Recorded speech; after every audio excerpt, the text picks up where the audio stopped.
Yes, hello and welcome to 360 Sports and Trust TV.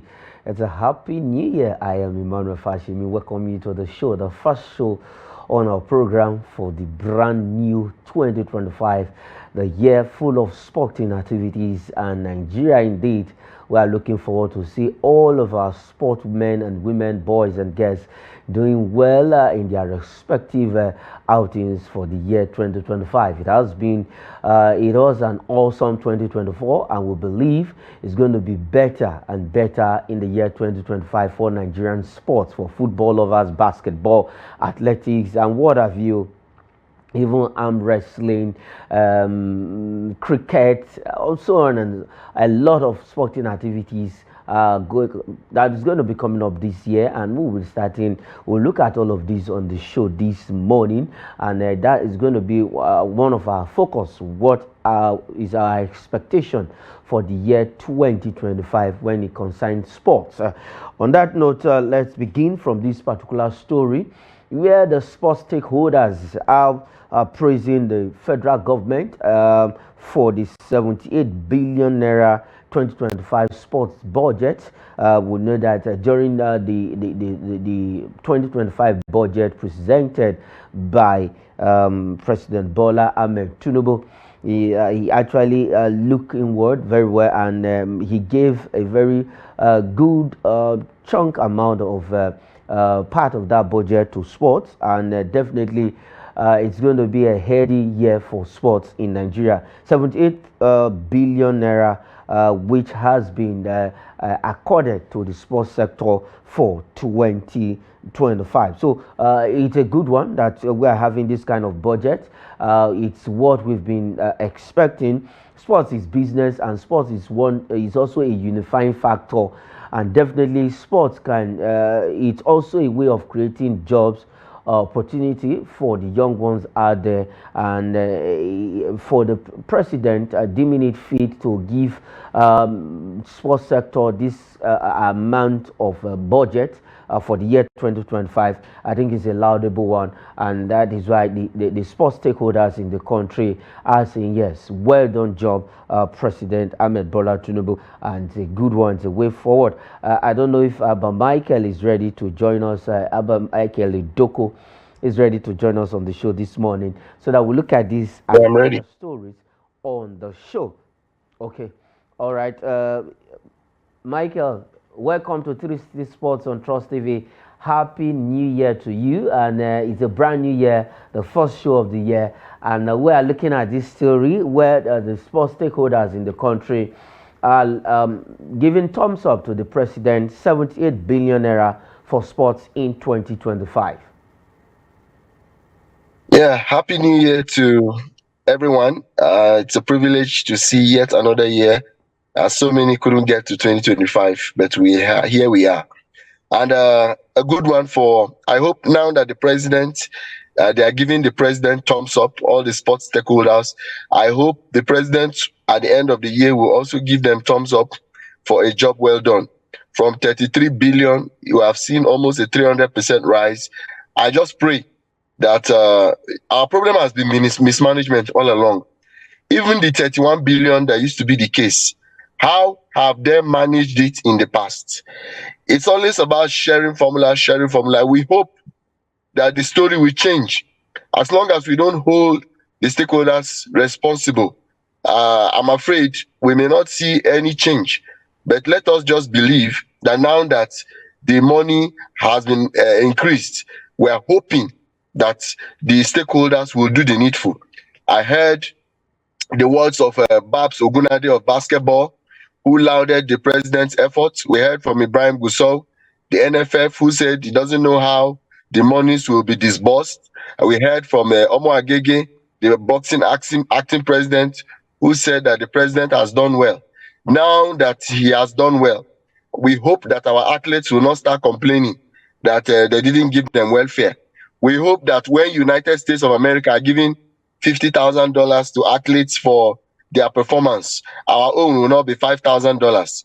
We hope that the athletes will not say we traveled, they didn't give us allowance, daily allowance. We hope there will not be protests. We saw Favor Feeling, we saw them at the Olympics, we saw the way they were crying out loud saying that they have not received anything. We hope the story and the testimony will change. So let this money come and change the testimony. We don't want a situation where the monies will come and yet it will be the same whole story. I think sanctions should be attached. Conditions should be attached to every sector. Judo, you must qualify for Africa. You must deliver a medal. Every sport segment, every sport, you have a target to reach. Deliver us at either the Olympics or the World Championships in your event. If not, the chairman or president will have to give way for another person. We have to give way for another person. Well, like you made mention, it's 300% rise from in the for the previous budget, 31 billion to 78 billion. It's a laudable one, sincerely speaking. And for the year 2025, if you look at the whole scenario, like you mentioned, you've touched everywhere. The welfare is the key of these athletes. How can we get it right in that area? We can get it right by ensuring that whatever it is we have been giving to the athletes should be increased by 300%. We heard that during the Paris Olympics, they were giving a stipend of $5,000 for their allowances. We want to see it increased to $15,000. We were hearing that when for each goal scored, a certain dollar, is it $1,000 given? We want it to be $3,000. If you are bringing athletes to camp and their daily allowance is $100, we want it increased to $400 or $500. We want it to reflect in these athletes. Haven't you wondered why they perform very well for their various clubs, and then when it comes to Super Eagles, or it comes to badminton, or it comes to athletics, they run as if they're having injuries? I mean, look at our sprinters, for instance. When you see them in the college circuit, it's different. But when you see them running for Nigeria, as if it's not the same set of people, but it's the same set of people. But because of the poor motivation, I hope the athletes will no longer complain. That with this now, we want to see a threefold rise in whatever allowances are being given to the athletes. That will go a long way. And then secondly, we need infrastructures, for goodness sake. Why can't we have 36 infrastructures in 36 states? One world-class sports center in every state. That should be the condition attached to this humongous billions being dished out to the Sports Commission. Every sporting state, you must have an event center, a sports indoor outdoor segment where everybody can be given a chance to come and express his talents. That's what I want to see, so that the young should grow. And then, of course, we want the future of our sports to be secured. If you go to Brazil, go to US, go to Europe, that's what's obtainable. Every state, world-class sports centers. That's what we need at the grassroots, so that the sports can develop. All right, that's what we need at the grassroots, so that we can develop when it comes to sports. That's still looking at Nigerian sports in 2025. We look at the stakeholders. Now we go to the main focus on the program this morning, and our focus is Nigerian sports in 2025. What is the way forward? Michael, we've seen 2024. We will be bringing, along the line, we'll be bringing some of those achievements in 2024. We'll look at those review. We'll look at what happened in 2024 in sports for Nigeria, and then the world at large. But our concern is Nigeria. Now, for the year 2025, now it's we have a lot of events for 2025. We have the Chan Nations Cup. We have the Afro Basket qualifier, which we'll still look at on the show. We have a whole lot happening. Also, we have the cricket event coming up this year in Malaysia. A whole lot when it comes to sport. What is the way forward for us in 2025 as a country, as a people, as a nation? I mean, we had our highs and lows in 2024. And just to buttress on some of the highs, we saw Nigeria, after 11 years, getting to the AFCON finals something that had eluded us for about 4 or 5 events prior. And then we saw our own Truth Econ, I think, getting the MVP. We got to the finals, we just couldn't get it done. And then at the Olympics, we saw the Tigress facing big teams, taking them down. Unfortunately, they met the United States of America. I mean, we the Falcons really didn't give us. They did their best, but perhaps not good enough. But at least they tried. We saw the change in the batting between coaches, and we saw that the girls were actually giving their best. We watched the cadet level, and at the end of the year, we at least were still able to retain our CAF awards, CAF Player of the Year. So that is a pat on the back for Nigeria. Amidst the highs and the lows, we still had some high points that even our goalkeeper was recognized. We actually did averagely well.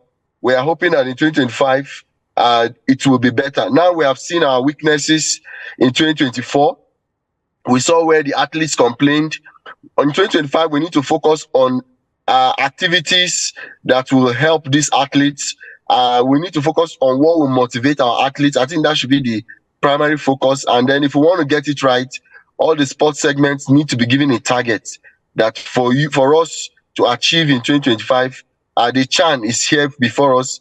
It's like we missed some editions of the Chan Eagles, and now here we are. It's an opportunity for us to ensure that we deliver this one.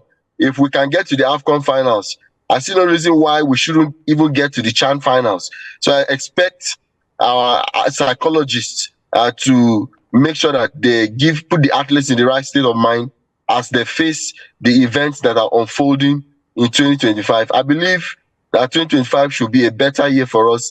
I believe Lukman will even get better in 2025.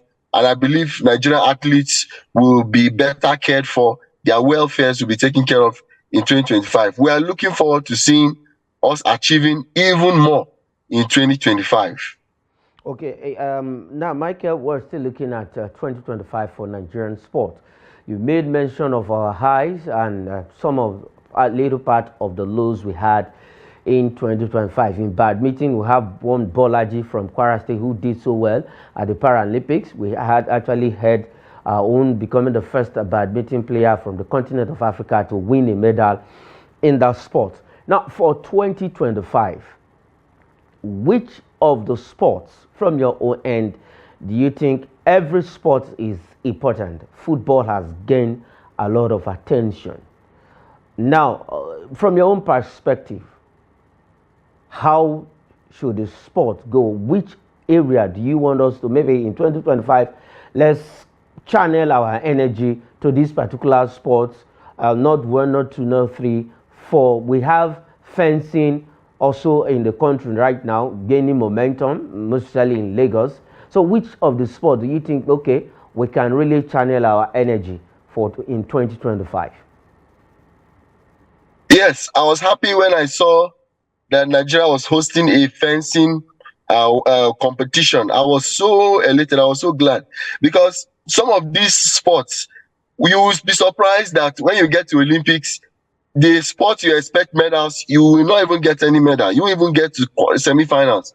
But all these sports that we neglect, it is time to invest in such sports. We have a 200 million population, for goodness sake. I expect that Nigeria should field athletes in every sport that exists in this life because we have the numeric advantage. When you take out countries like United States and perhaps Brazil, perhaps China and India, when it comes to population, we outnumber virtually the rest of the countries, especially those that participate actively in sports. I see no reason why we shouldn't pay attention to other sports. Let us, when you look at sports, you see the swimming. I wish we can invest in swimming. I mean, we have potential. Some people in Lagos, in Calabar, you call them fishes. Why can't we train these guys? Do you know that in swimming in the Olympics, you could have up to 15 to 20 medals? And if you can have 5 gold medals in swimming, when they come to ranking positions in the Olympics, you can be in the top 10 in the world. Yeah. Swimming gives countries a lot of medals. If we can focus on swimming, I tell you what, in athletics you will get 4x1, 4x4, 100, 200. But in swimming you have breaststroke, you have medley, you have butterfly, you have so many, you have 4x1, you have 1-5, so many medals waiting to be caught. I know that the white men have taken over the swimming, but who says we cannot do it? If we send our athletes for training. In 2012, a South African defeated Michael Phelps, who owns virtually all the records in swimming. So we need to focus on swimming if we really want to get it right. We need to focus on fencing if we really want to get it right. Even the athletics, see, we have potential. In those days, we used to have the Ozinwa brothers. Nowadays, I mean, we have guys in the US who are running 19.8, 19.9. Why can't they replicate those times for Nigeria? Why is it our best athletes are always the ones flying for other countries? And then in basketball, we can win in basketball. I watch the NBA every day. We have Josh Okogie, we have Ochai Agbaji, we have Nigerians who play. We have Isaac Okozie Okonkwo. He plays for Cleveland Cavaliers. Why can't we? I want Babs Ogunade focus on getting these our NBA players to play for Nigeria. If those guys can play for Nigeria, we will go far even in basketball. I see only Precious Achua, very few names. We have over 20 of them in the NBA. Why are we having only 3 playing for us? Let's focus and get our athletes back. As long as our athletes are playing for us and not for other countries, I tell you what, Fashemi, we will go very far in 2025. Okay, we have Canis joining us on the show this morning. Canis, welcome to 360 Sports and Happy New Year to you from your own end there. We're looking at Nigerian sports, the focus on the show this morning in 2025. What is the way forward? How can we get it right? How can we take back our position as the giant of Africa? How can we replicate that when it comes to sport in 2025, Canis?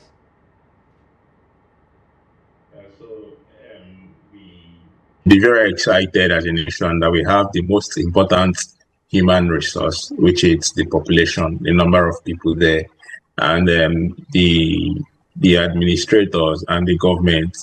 They should be open to investing so much into the industry, like we are seeing now. What's going on, bringing out that type of money to put into the sports industry. So it's about going to the grassroots as well and partnering with global associations and also fostering sponsorships.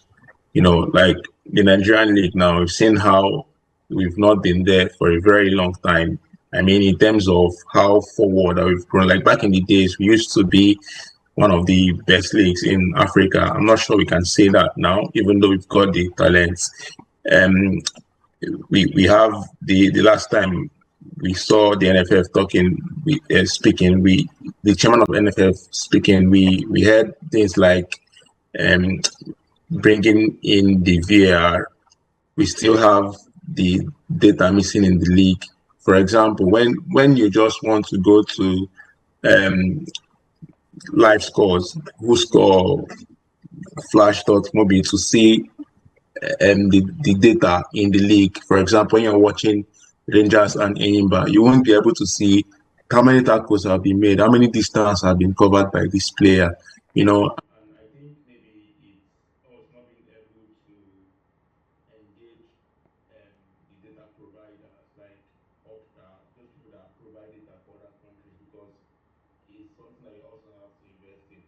And this cuts, we are just talking of football, and this cuts across all other sports.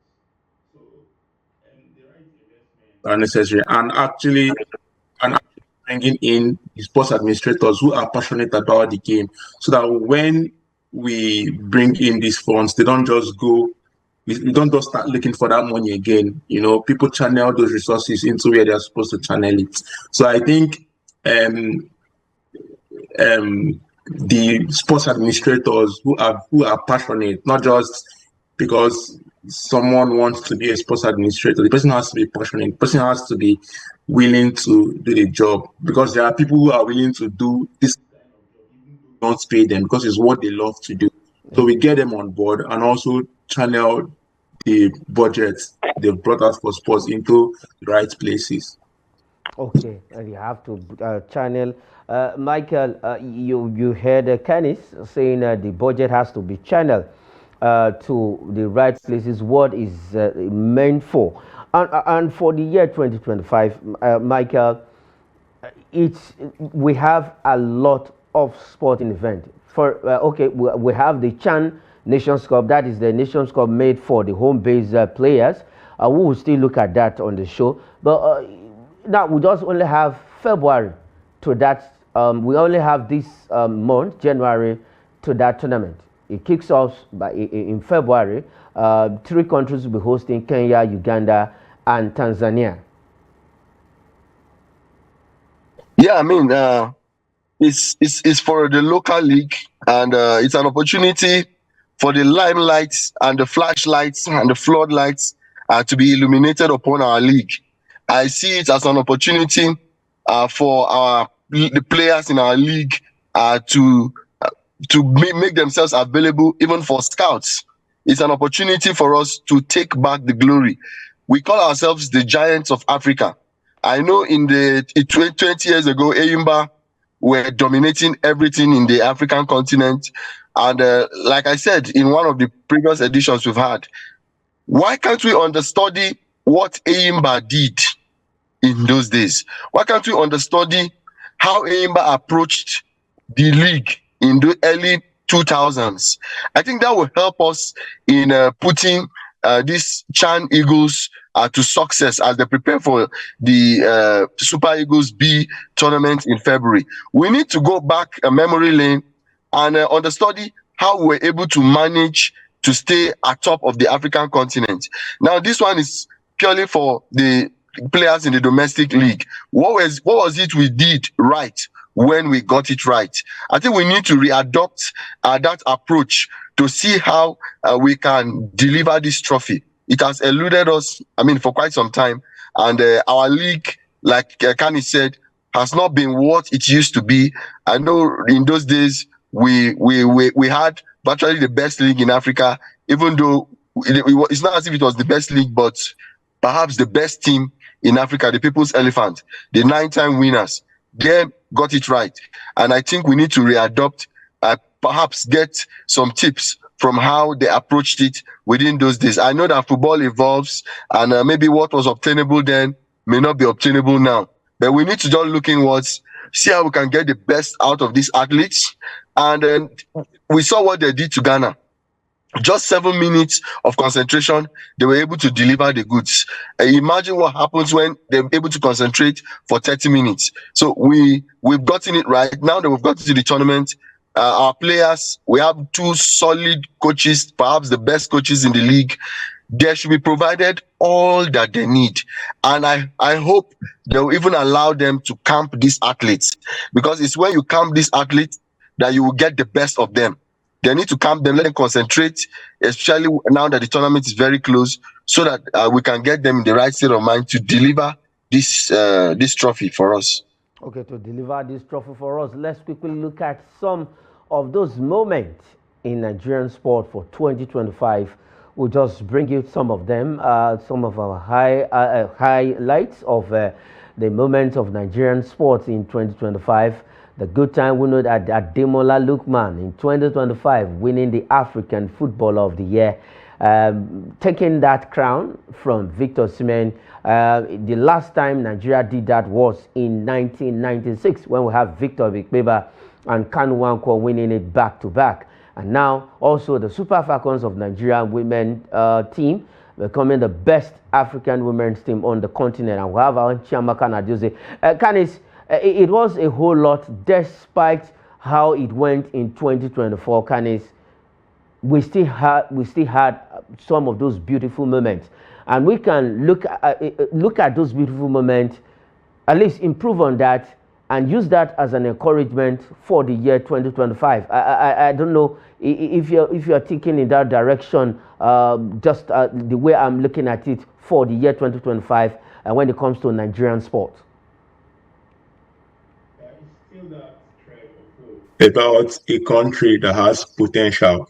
So even when things are not really going well, you still see the signs of this country can do better than they are doing, and they can be there and become one of the powerhouses in the world when it comes to sports.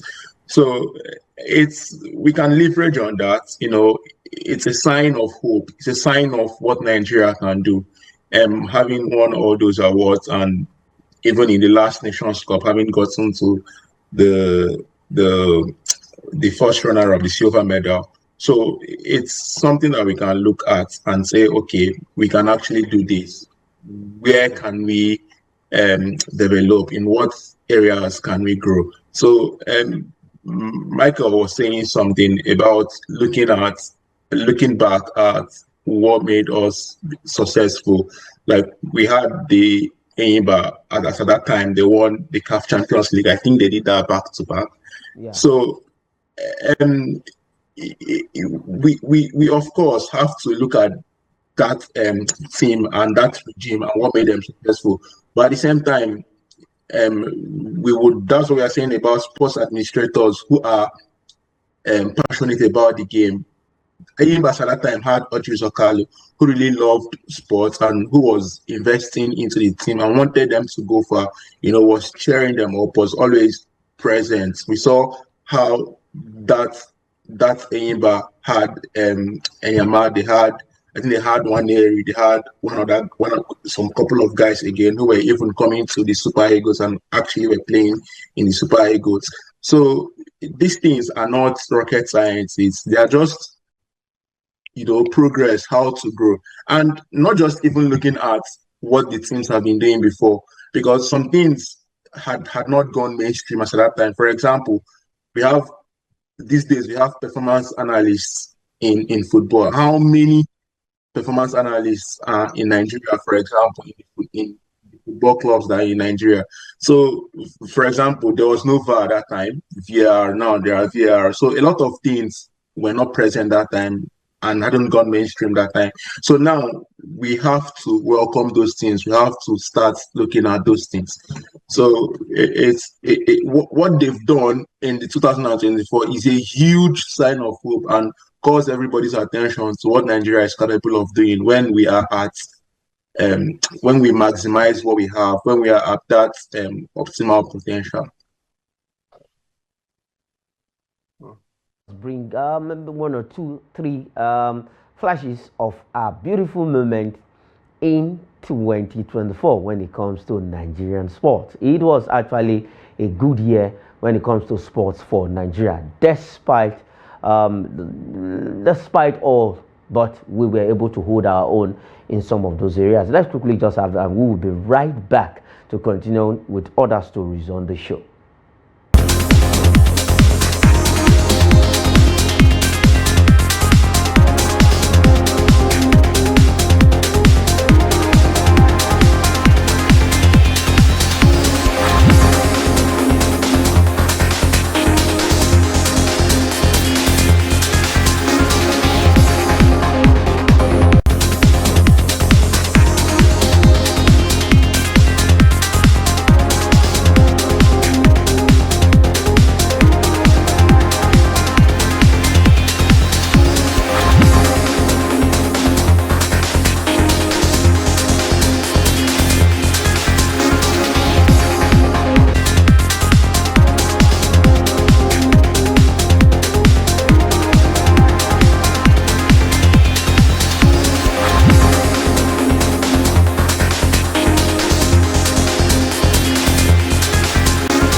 Yes, those were some of the moments in Nigeria sports for 2024. We saw, despite the bowed outing at the Paris Olympic Games, we still had something to cheer. The likes of Ademola Lookman, the Chan Eagles, and so on and so forth brought glory, Bolaji in badminton.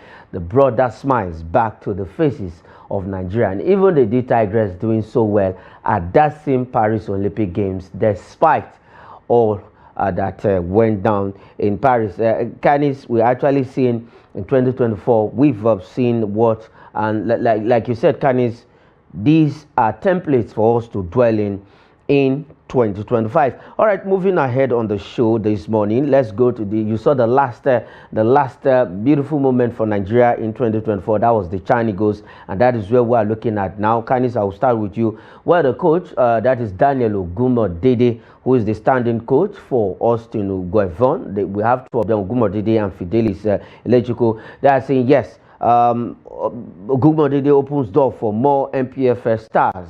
We know, like I said, the Nations Cup kicks off in February in Kenya. Kenya, Tanzania, and Uganda is hosting. But the coach is saying, yes, there is room for more NPFL players where they will have to pick the best for the tournament.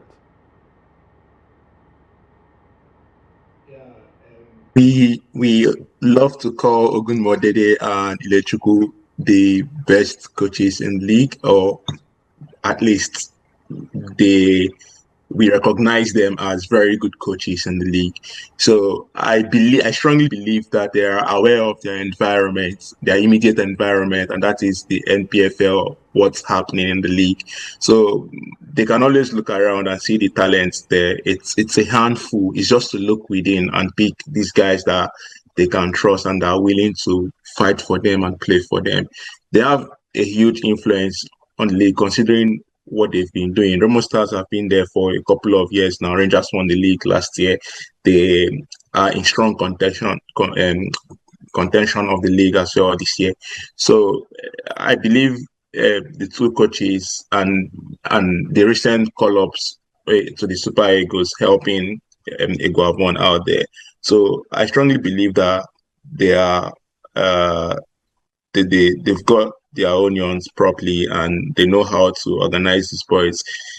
His belief in the NPFL tells you how much they are aware of their environment. If they have seen what the competition is made of and how strong the competition can be, and he is saying that we are opening doors to more NPFL stars, it tells you the level of talent there, because he wouldn't want to jeopardize his job if he's just saying that because he wants to say that. He is looking inwards there because he believes that these are the guys, these are the talents that can actually get the job done. If you look at the Chan Eagles qualifying in 2020, qualifying for the Chan Nations Cup this year was a huge one for the sporting world in Nigeria. Looking at the MPF this season, I think we have had a very good first half of the season in the Nigerian League.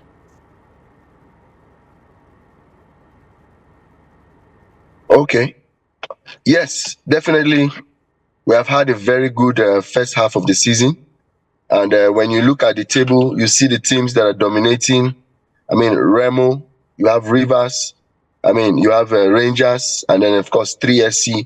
You will see that the coaches who were selected from the first half of the season, they have even justified their selection, because sometimes it may look as if it's a fluke, but the next season's first half has been completed, and you still have the teams being coached by these two selected coaches still at the top. So it's evident that they actually know their onions. It's evident that despite the distraction for Chan Eagles B, the coaches know what they are doing.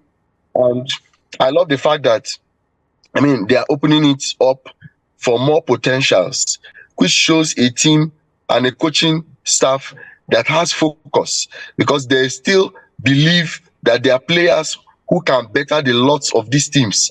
hidden within some of the, perhaps during the selection they were not given opportunities, Yeah. and now for this second selection, that they want to open it up again to bring in potential players. It's an opportunity for the league. So I'm happy that the coaches are looking inwards to see how they can better the lots of the team of the Super Eagles B before the CHAN competition. So he deserves a pat on the back for that statement. Okay, you deserve a pat on the back for that statement. All right, let's move away from the Chan story. Let's look at the Nigerian Premier Football League. One game was played yesterday at the People's Elephant Stadium in Ba, that is Umahia, Abia State, where Ideye debuted in Enyimba's home draw against Bendel Insurance. They have Stalin Eguma on their side as their new coach, and for Ideye, it was his first game since he joined the People's Elephant. Michael, I will continue with you. Brian Ideye haven't played for the Super Eagles. He was there in 2013 when we won the Nations Cup. He has played in Europe. Now coming back home to play for one of the biggest and the most decorated Nigerian club side, that is Enyimba. And yesterday was his first game against Bendel Insurance, who has been struggling, but they've been good in their last 5 games. They've not had any loss, and they've been good on the road. This is their third away draw of since they bounced back from that struggle. Yes, I mean, it's been a serious struggle for Enyimba, and what a way to come back. I remember Brown Ideye, I think he represented Nigeria at the 2007 under 20, and then I remember he almost didn't make the 2010 World Cup team, I think, until a certain Mikel got injured, and then he became part of the 23-man squad. But in 2013, when we lifted the AFCON, he participated, and I think he scored against Mali. And as at that time, it's like he was playing for Dynamo Kiev, also between 2011 and 2014. So he played in the Nigerian League 2006 for Bayelsa United. I think perhaps that was the last stint he had in the Nigerian League before he left the shores of the country and went around Europe as a journeyman. And they were glad that after 20 years, his career is still solid. I mean, when you see athletes playing at 36 years of age, you will know that a career he has had longevity. And we salute his longevity as a footballer. And we are glad to have him back in our league. And we heard that he almost scored in the game he played yesterday. So Brown Ideye is a household name when it comes to Nigerian league. And we're happy that we pray that more of our athletes, even when they finish playing in Europe, they can still come back, have 1 or 2 years, retire in the Nigerian league. You know, they are legends, and that we would like to see more of that. But we hope that Stanley Oguma will turn around the fortunes of Enyimba, because they've not really had it rosy in the last couple of matches. We hope that the team gets resurrected as the league unfolds in the second half. As the league unfolds in the second half, talking about the unfolding in the second phase of this season. Now let's look at the table. Rebel Stars still remains at the top of the table, followed by Rivers United. Couldn't get that win against Bendel Insurance, and we also have Shooting Stars, Enugu Rangers in there. That is 1, 2, 3, 4 in the Nigerian Premier Football League. The first half, Canis, has ended. Now we're looking forward to the second phase of the season, which, in your own assessment, what do you make of the first phase of the Nigerian Premier Football League for this season? We always know the most beautiful thing for me in the Nigerian league is the competitive nature of the Nigerian league. You can't stay there. In fact, you're barely going to stay there in 2 consecutive seasons. I mean, on the top. So we have Remo Stars who've been pushing. I think this should be their year. They should just make that bold statement that they've arrived and try to clinch that trophy going into the second season. You know, but I still see Rangers chasing that league strongly. The surprising things for me has been Ikorodu City and Abia Warriors, how well they've been doing. I mean, when Abia Warriors initially came into the league, they showed what they could do. They were a strong side, and in the recent years, they've not really been showing that. But seeing where they are on the table now, I have a soft spot for them, and I'm expecting them to actually climb onto the table. So it's going to be an interesting one. We'll be seeing teams, having that huge clashes and trying to grind out results, basically. Okay, trying to grind that result. If we can bring the table before the end of the show, we'll be showing the table, the full table for the first phase of the season. They have played 19 games. Now that will take us to the next story quickly, where the organizers of the league has confirmed the mid-season transfer window for 6th January. So the league is on break already. The league has gone on break after that game between Enyimba and Bendel Insurance. Now we'll be focusing for the transfer window. You'll be seeing players moving from one team to the other. I think the Nigerian transfers has not really, but we believe this time around we're going to see some big moves in the Nigerian Premier Football League. Canis. Yes. The contracts that they have, again, we have to see. I don't know how the contracts for the players and their willingness to actually move. And speaking about recruiting players, it's also down to the budget the teams have for recruiting players. For example, can we say that Abia Warriors, for example, has what it takes to pull a player from Rangers or from Academy Warriors? What are the budgets like? And I would say it's down to finance, because if you're pulling someone who is in his peak from another club, then you most likely would be paying the person higher. You'll be giving the person a better contract than he already has. So I feel like finance is a huge constraint in the Nigerian transfer window. And so let's see what happens in this transfer window. Let's see how better we've gotten over the years. All right, let's leave the MPF and quickly take this story because we're out of time. Michael will just react to these in 30 seconds. Nigeria, that is the Afro Basket 2025 right now. Nigeria will battle Libya and two others, Uganda and the rest, for the 2025 Afro Basket. It is the qualifier, and facing Libya, this is another big battle for the D Tigers of that is the men's basketball team of the country. Michael, quickly. Yes, I mean, we've had a good record against Libya. Even though the Tigers have not done so well in the last couple of outings. I think we are still 42nd in the ranking or so. We are still high above Libya in the rankings, but sometimes it doesn't have to do with the rankings. It has to do with the current form of the players. So we are looking forward to see them taking down all their opponents. We want to see them at the FIBA AfroBasket. I mean, we are perennial winners.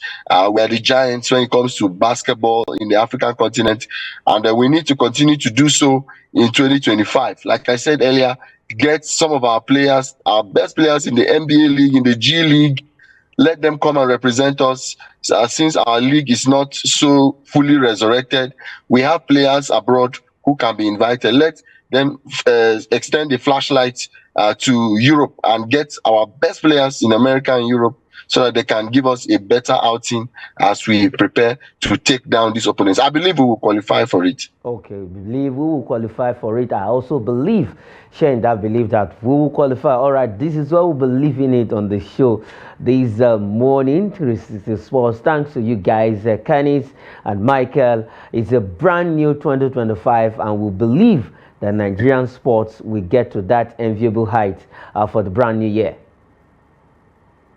Yeah, definitely. We're looking forward to a better year now that there's a better package, better budget.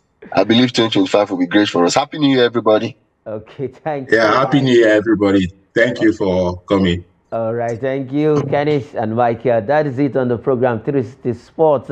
Happy New Year once more. I am Emmanuel Fashimi. Say thanks for watching.